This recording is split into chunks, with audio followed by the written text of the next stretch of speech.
Hello students, the topic of the speech is Independence Day. Respected principal, teachers and my dear friends, good morning and happy Independence Day to all. Today, on 15th August, we are celebrating the 79th Independence Day of India. This day reminds us of the struggles and sacrifices made by our brave freedom fighters.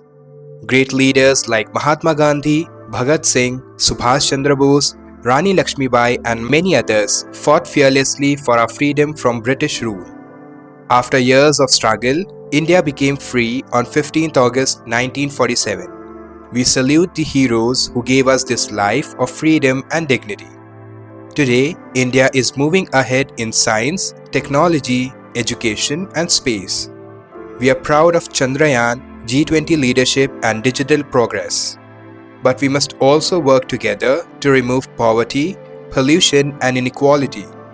We, the young generation, must build a strong, peaceful and clean India. Let's respect our nation, love each other and stay united.